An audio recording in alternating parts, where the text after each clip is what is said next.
Howdy gamers, Old Gamer Guy here. Welcome to another Endzone, a world apart video. We've been slowly making our way through the tutorials. There is one long main tutorial, but I've been making videos out of these individual tutorials. Some of them are long enough that I only do one tutorial in that video, but in this one we have two. And we're going to start with expeditions. So this is the post-apocalypse. It's a city building game, colony building game. It's similar in some ways to Surviving the Aftermath, which is a good game. If you would like to check that out, it's very similar. Another post-apocalyptic colony builder, but never mind that. This is about Endzone, a world apart. This guy talking does have a voiceover, but I have the voiceover volume turned all the way down just so I don't talk over him. But he wants us to build an expedition station. Kind of a large structure, but we have a big space here kind of in the middle. And as usual, I am thinking about the placement way too much, but now we are getting started on construction. And instead of speeding up the video while we wait, let's take a look around the map, because these are the areas where your expeditions will go and explore and try to find resources that you need. I'm guessing these maps are procedurally generated. I don't know. I haven't tried to play this tutorial more than once and make note of what the map looks like, but never mind that. Our expedition center, our expedition station is completed. So now we need to assign some settlers to be scouts. And I guess when they're not on an expedition, scouts will make expedition rations. So now we have a scout, and it looks like we got 80 expedition rations as a reward. I imagine in a real game that wouldn't happen just for hiring a scout. They would have to produce those rations over time. But you're going to need rations if you want to send out an expedition to investigate an interesting place.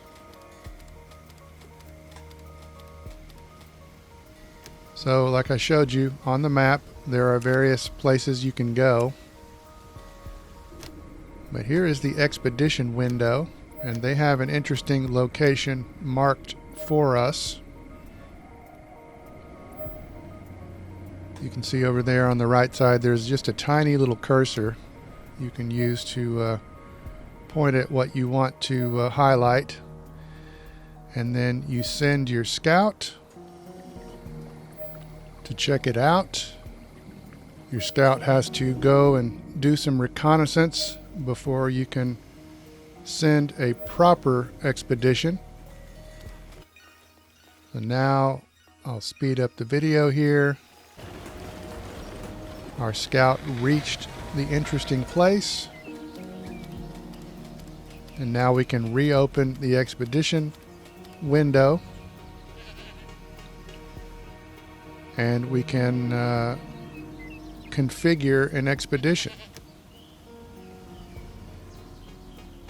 There will be recommendations on the type of settlers that you should send and what sort of tools they might need, and you also have the option of giving them protective clothing. But here we go. Here's the expedition window again. We hit square to configure expedition, and now we can see a list of our settlers. It looks like most of them are educated people, and over there on the left there are some recommendations for gear and also they recommend that we send at least one educated explorer. So I probably could just send Carl, I think, but I'm very cautious. So I'm going to send Harold also. And how about Arthur? So I probably do not need to send 3 explorers, but I'm going to send 3 explorers. We're going to give them a scrap tool, which is the recommendation. I could look at the map to see if they will be crossing through any radiation, but I'm just going to go ahead and give them maximum radiation protection. And I assume it's available, otherwise it wouldn't let me pick it. And then lastly, we can choose how many rations to send with our team here. And the more rations we send, the more they can investigate.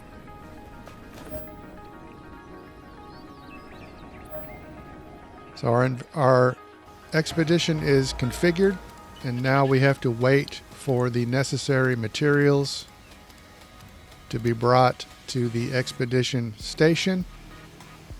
And then once all of our materials are gathered, our 3 explorers will set out, and we'll be able to watch them on their journey.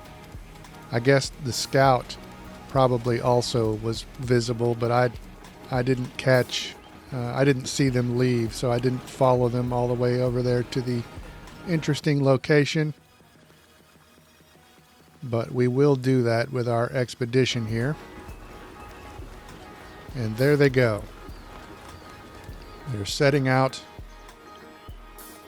This is how fast they walk at normal speed, when the game is just running at normal speed. You can speed up and slow down time. You can pause time. I was curious what that building was. That is the herbalist. I actually finished all of these individual tutorials, and I started playing the main tutorial, and the main tutorial is actually a little bit different from these. I've been surprised how much different stuff has been in the main tutorial. But never mind that. We have reached our destination, but we're not officially here until this one explorer, the one on the farthest right, until they get over to that little building, we're not officially arrived. There we go. So now we've arrived at our destination. We can go back into the expedition window with L2. There it is, and now we can hit square to instruct our explorers.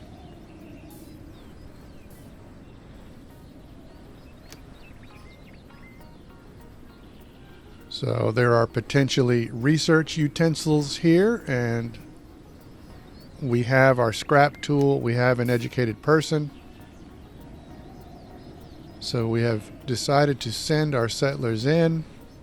I guess, I don't know if we didn't have the scrap tool and we didn't have the educated person, I don't know what would happen there. But we have a shop to investigate, and we have a garage to investigate. The shop is the one with the research utensils. So we're going to do that first. Looks like we found some rations and some other things. But while searching the shop, we discovered a storage room. So there's an extra location now. And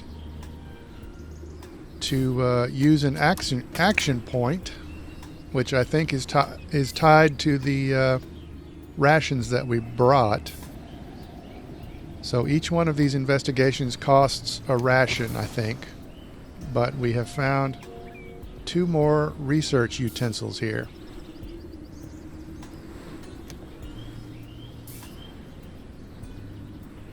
So now we can go back, and we can go over to the garage, and we can spend another action point and investigate the garage, and we found a few more things. So This has been a worthwhile expedition. I think we have found more rations than we actually took. So I think it has paid for itself. And now we can loot and return.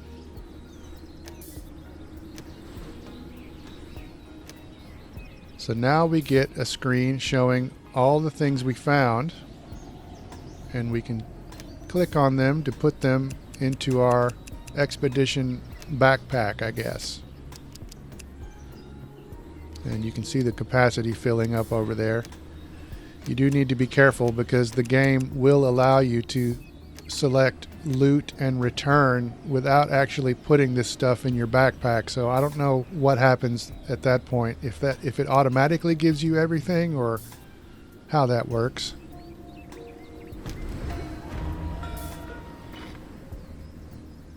But this expedition is done, and this tutorial is also done.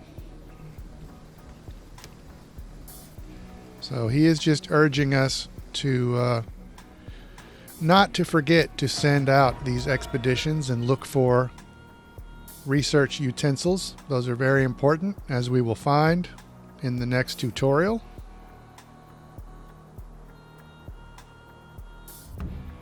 But for now, our citizens in this tutorial seem to be doing okay. The expedition has returned home, and that is officially the end of that tutorial. So now let us move on to the research tutorial. I thought these two subjects go very well together. Once again, we have Arthur Salchin. I think I mentioned that he has a voiceover, but I have it turned down. There are a bunch of talking heads that pop up at the bottom of the screen there, and I assume they all have voices, but I have that volume turned down. But never mind that. We need to talk about research. And the first thing Arthur wants us to do is to build a research station. Once again, kind of a large structure, but we have a large space available to us.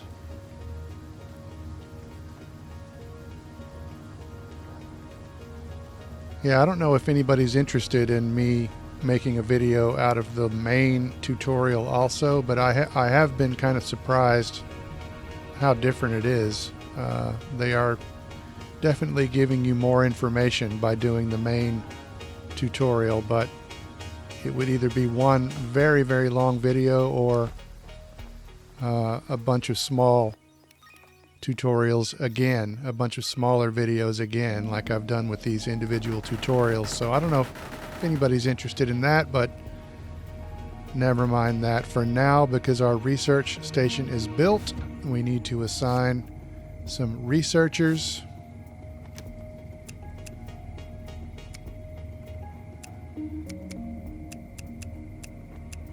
There we go.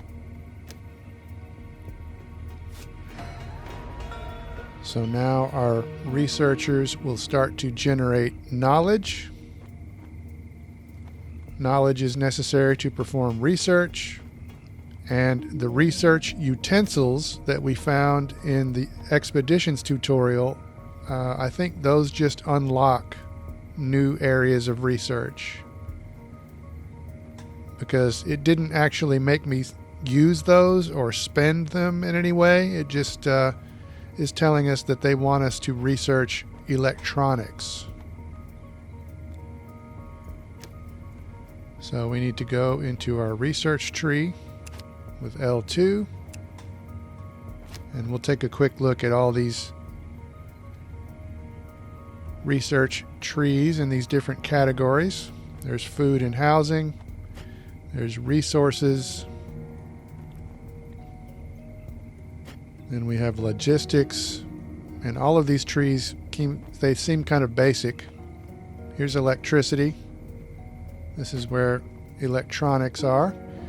Here we have technology and defense, and then prosperity is locked.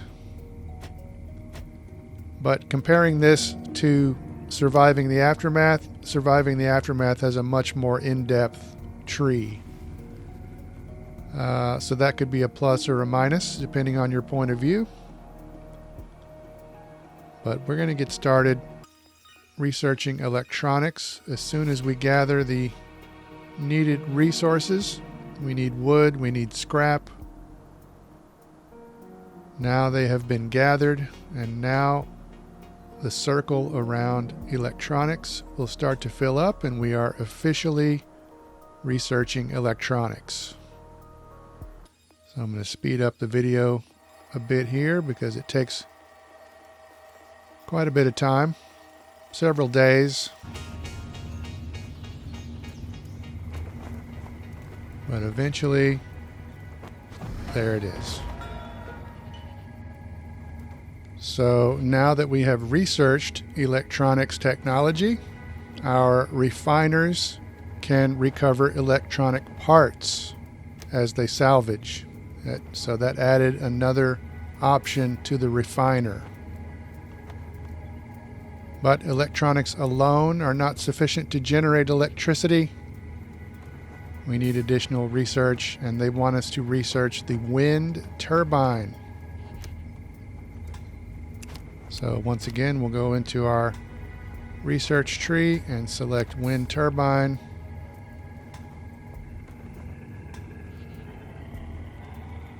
And once again, we need to gather certain resources to get this done. We need wood, scrap, metal, and electronics.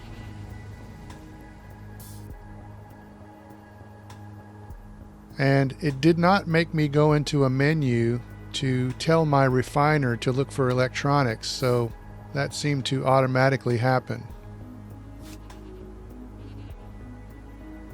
We can see the progress of our research down there in the lower left-hand corner. And wind turbines did not take very long to research, so I did not speed up the video there. And now he's just telling us that some types of research can be done just with knowledge and the necessary resources, and then other types of research require the research utensils that you find when you go on an expedition. So he's just saying, be sure to search the ruins. You can find some useful stuff that will help you and your colony survive into the future. So now they want us to research the solar collector. So we'll get to work on that. We need wood, scrap, metal, and electronics.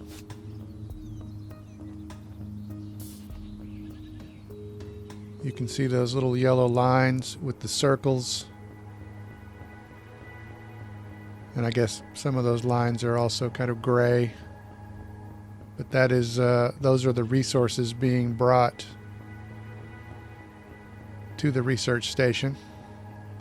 That's just the route that each settler is taking to carry the resources. And you can see the resource bars are filling up. And now the circle around solar collector will start to fill up. And once again, this research took quite a while. So we'll speed up the video. I think I pointed out in a few of the other videos that the footage was being recorded early in the morning, but this tutorial here was recorded very late at night. So you can see that you can kind of tell that I'm just staring at the screen more than I am looking around. But that's it. We now have the knowledge for a solar collector. I kind of expected them to ask me to build one at this point, but Arthur says that is it. So we have reached the end of another tutorial. We're going to have 2 more tutorials left after this one. We've got raiders, which is what the game has next in the sequence. And then we also have prosperity. They have prosperity as the very last thing, but I kind of feel like Raiders would make the best finale. I'll think about it, but that will do it for this video. As always, thanks very much for watching.